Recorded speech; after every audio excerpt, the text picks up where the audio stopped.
हिंदू धार्मिक ग्रंथों की मान्यताओं के अनुसार धरती पर बढ़ते पापों को खत्म करने के लिए भगवान खुद संसार में अवतार के रूप में प्रकट होते हैं। अब तक भगवान विष्णु के इन अवतारों को जाना जाता है। गीता में 4 अध्याय के एक श्लोक में भगवान कृष्ण ने कहा है, यदा यदा हि धर्मस्य ग्लानिर्भवति भारत अभ्युत्थान धर्मस्य तदात्मान सृजाम्यहम्। इसका मतलब है, हे भारत, जब जब धर्म की हानि होने लगती है और अधर्म बढ़ने लगता है, तब तब मैं स्वयं की रचना करता हूँ, अर्थात जन्म लेता हूँ। मानव की रक्षा, दुष्टों के विनाश और धर्म की पुनः स्थापना के लिए मैं अलग अलग युगों कालों में अवतरित होता हूँ। तो आइए जाने श्रीहरि के दशावतारों के बारे में। 1. मत्स्य अवतार। मत्स्य अवतार भगवान विष्णु का पहला अवतार है। इस अवतार में विष्णु जी मछली बनकर प्रकट हुए थे। मान्यता के अनुसार एक राक्षस ने जब वेदों को चुराकर समुद्र की गहराई में छुपा दिया था, तब भगवान विष्णु ने मत्स्य अवतार में आकर वेदों को पाया और उन्हें फिर स्थापित किया। 2.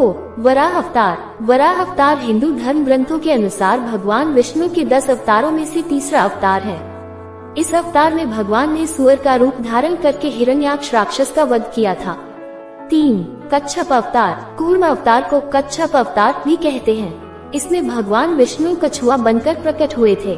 कच्छप अवतार में श्री हरि ने क्षीर सागर के समुद्र मंथन में मंदर पर्वत को अपने कवच पर रखकर संभाला था। मंथन में भगवान विष्णु, मंदर पर्वत और वासुकी सर्प की मदद से देवताओं और राक्षसों ने 14 रत्न पाए थे। नरसिंह भगवान। ग्रंथों के अनुसार भगवान विष्णु के 10 अवतारों में से चौथा अवतार नरसिंह है। इस अवतार में लक्ष्मीपति नरसिंह मतलब आधे शेर और आधे मनुष्य बनकर प्रकट हुए थे। इसमें भगवान का चेहरा शेर का था और शरीर इंसान का था। नरसिंह अवतार में उन्होंने अपने भक्त प्रहलाद की रक्षा के लिए उसके पिता राक्षस हिरण्यकश्यप को मारा था। 5. वामन अवतार। भगवान विष्णु 5वां अवतार है वामन। इसमें भगवान ब्राह्मण बालक के रूप में धरती पर आए थे और प्रहलाद की पौत्र राजा बलि से दान में 3 पग धरती मांगी थी। 3 कदम में वामन ने अपने पैर से तीनों लोक नापकर राजा बलि का घमंड तोड़ा था। 6. परशुराम। विष्णु के अवतार परशुराम राजा प्रसेनजित की बेटी रेणुका और भृगुवंशीय जमदग्नि के पुत्र थे। दशावतारों में से वह 6वां अवतार थे। जमदग्नि के पुत्र होने की वजह से इन्हें जामदग्नि भी कहते हैं। वह शिव के परम भक्त थे। भगवान शंकर ने इनकी भक्ति से प्रसन्न होकर परशु शस्त्र दिया था। इनका नाम राम था और परशु लेने के कारण वह परशुराम कहलाते थे। कहा जाता है इन्होंने क्षत्रियों का कई बार विनाश किया था। क्षत्रियों के अहंकारी विध्वंस से संसार को बचाने के लिए इनका जन्म हुआ था। 7. श्री राम। विष्णु के 10 अवतारों में से एक मर्यादा पुरुषोत्तम भगवान श्री राम है। महर्षि वाल्मीकि ने राम की कथा संस्कृत महाकाव्य रामायण में लिखी थी। तुलसीदास ने भक्ति काव्य श्री रामचरितमानस की रचना की थी। राम अयोध्या के राजा दशरथ और उनकी पहली रानी कौशल्या के पुत्र थे। 8. श्री कृष्ण। यशोदा नंदन श्री कृष्ण भी विष्णु के अवतार थे। भागवत ग्रंथ में भगवान कृष्ण की लीलाओं की कहानियां हैं।